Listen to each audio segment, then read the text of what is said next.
Hi, my name is Derek, aka Nile of Nile in the Delta. I am a medium and a psychic and a singer and a songwriter and a composer. But I'm making this video to sort of begin to start talking about or exposing, I guess, online in a public way, in a more public way, my mediumship. So I thought even if only people that know me, that I personally share this video with, see this video, at least I will have been practicing, sharing my mediumship with other people. And I couldn't think of a better first video than for me to share meditation that I communicated with David Bowie in recently after his crossing over. I have notes here. When I'm looking down, that's what I'm checking out. Now, days start to blur together very quickly, especially when you're a medium, because there's just the lines between times and dates start to blur, get smaller, become non-existent. But I think it happened the night after he passed, maybe 2 nights.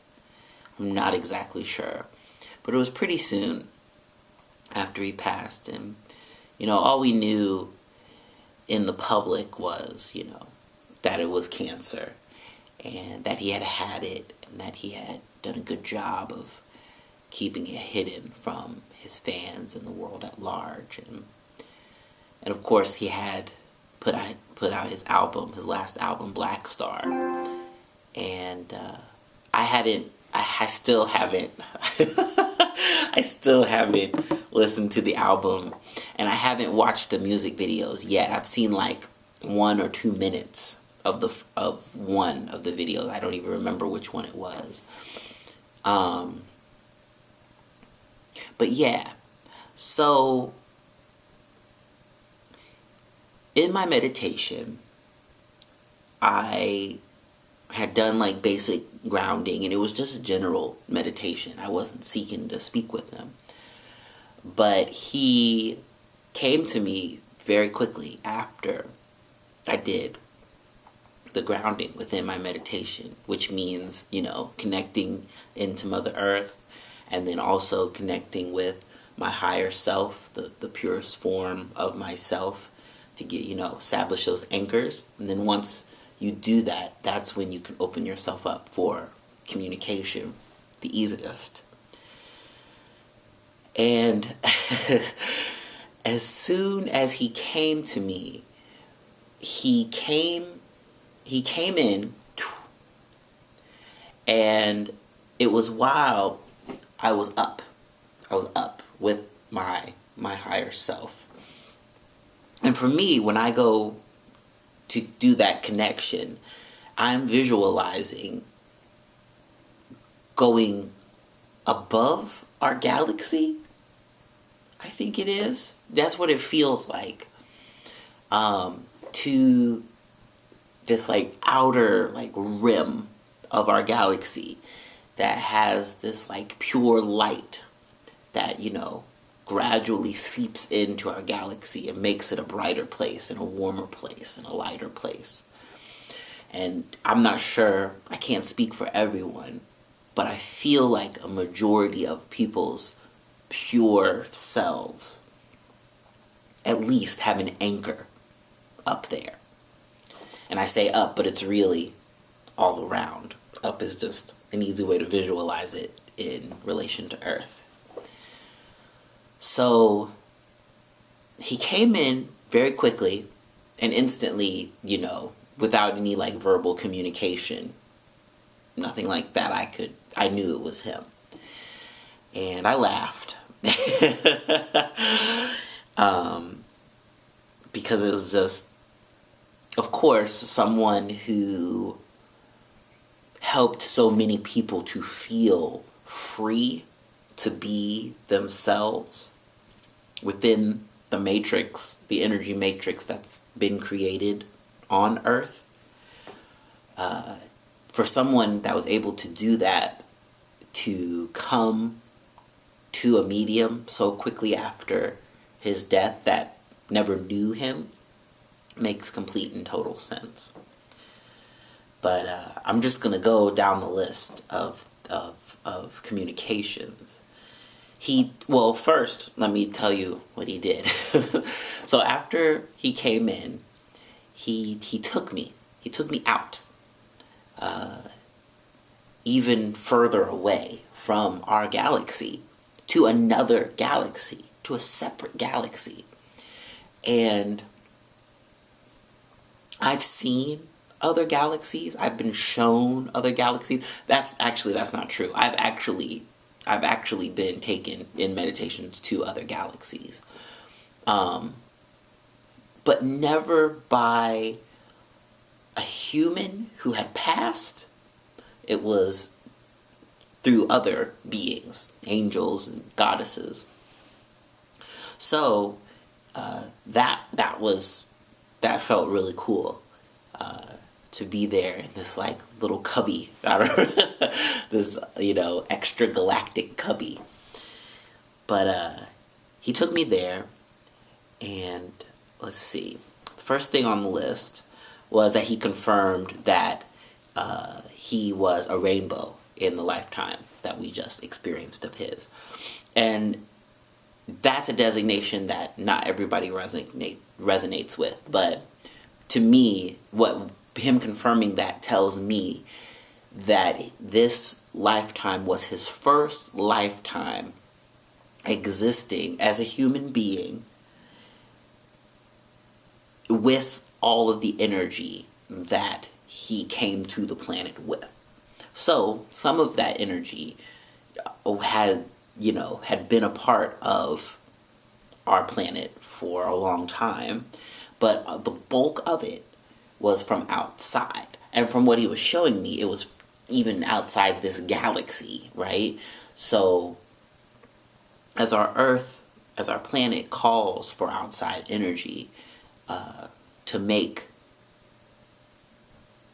itself lighter, more filled with light, it reaches out, and we reach out as human beings, as Earth's ambassadors, and we reach out for that light, And so rainbows, people like David Bowie, are crystallizations of that light, being brought from other places. So he confirmed that was the basis of his existence. He also gave me a little bit of information about rainbows. And he said that they are not from other places. They just have a lot of energy from other places. He said this isn't just their first time on Earth. This is their first time existing in the universe, in a whole state.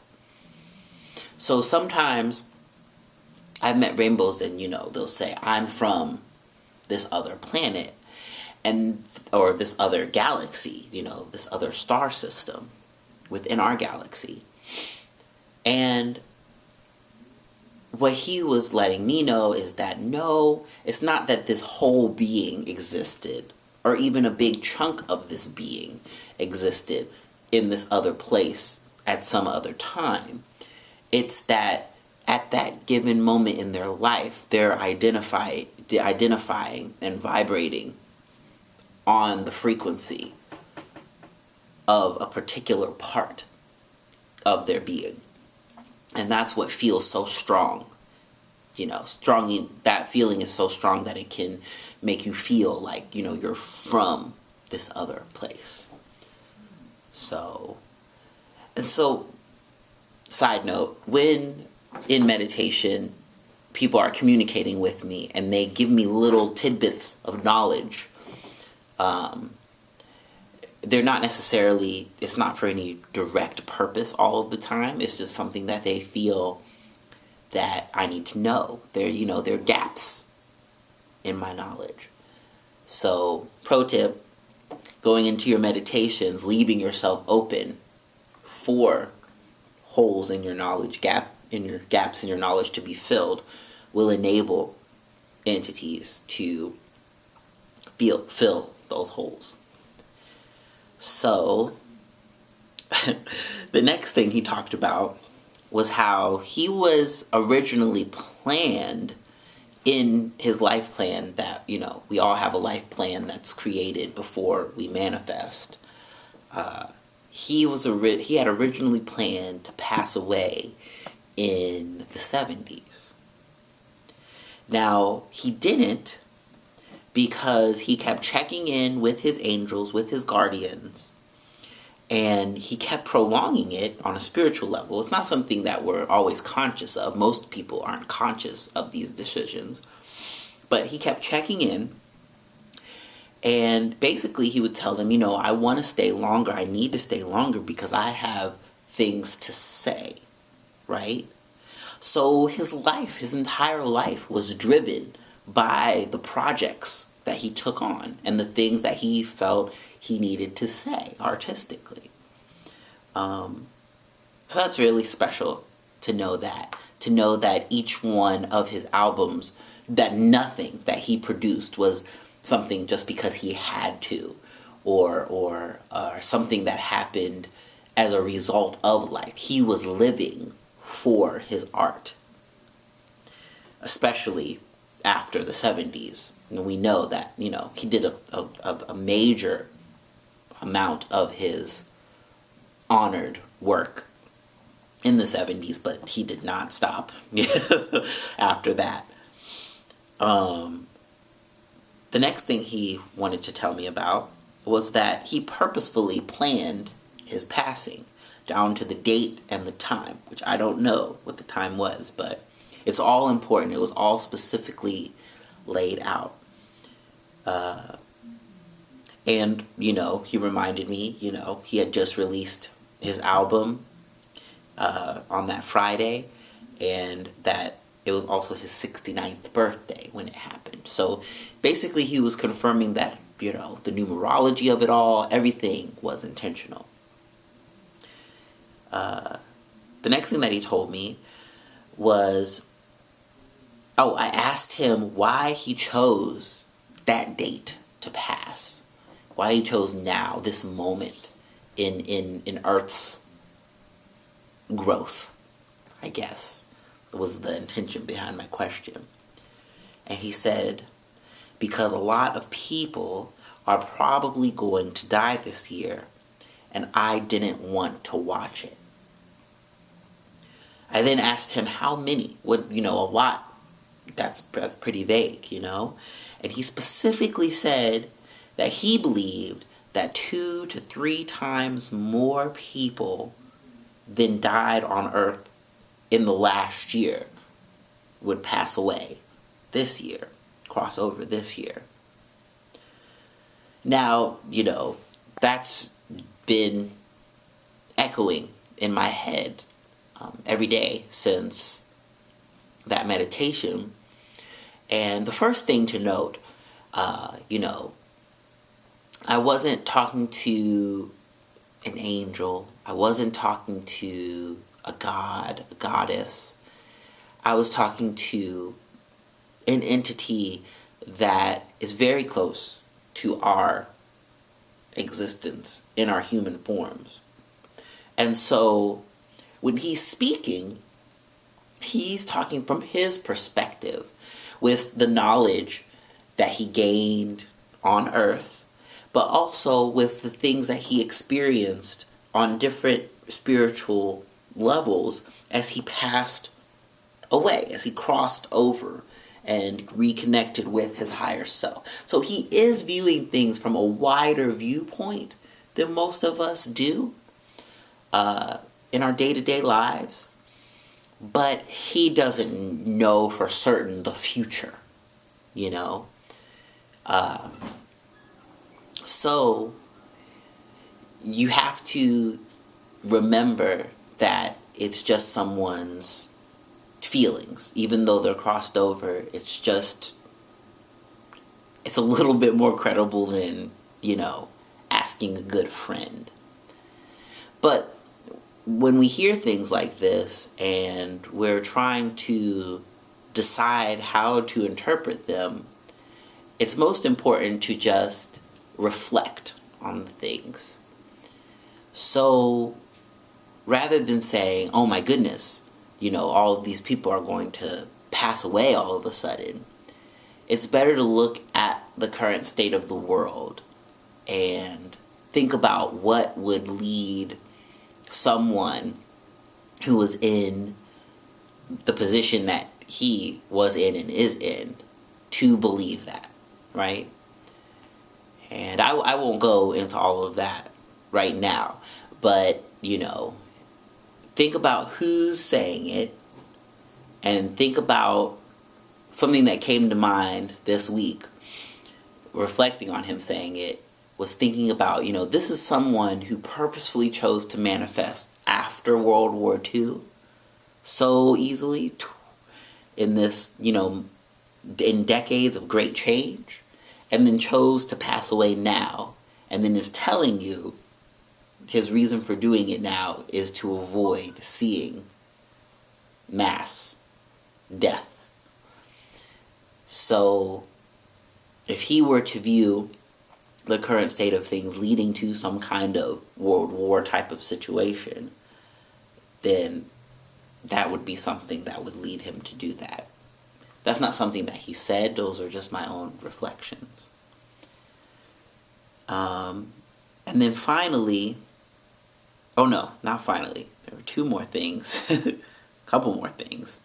The next thing he talked about was that he was saying none of his energy has been caught up in the matrix that has been laid down on Earth. And that he has left little pieces of himself here throughout our entire solar system, throughout our galaxy. And he left those pieces where he left them because those pieces of himself wanted to stay, to experience, and to be accessed, and to continue exploring our realm of existence. Now, when I talk about that energy matrix that's been laid on the Earth, I'm talking about outside forces that seek to constrict Earth's growth and Earth's adoption of more and more light, and actually seeks to siphon off that energy as it comes to the planet. That's something that exists, which maybe I'll talk about in another video here soon. But him saying that was him acknowledging that it does exist, which this would be the 10,000th confirmation. And it's also him letting me know I'm not caught up in that. Because sometimes when people cross over in certain ways, especially someone who has gathered so much attention and so much energy around themselves, that energy can be tapped into by that matrix as they're crossing over and taking advantage of. So he was letting me know that that has not happened to him. The next thing he talked about was that his core, the core of his being, is gone though. It left our entire galaxy, and that is what I was communicating with in this separate galaxy, was the core of his being, which is so perfect, given the things that he communicated in his music of being extraterrestrial. He loved playing with that story.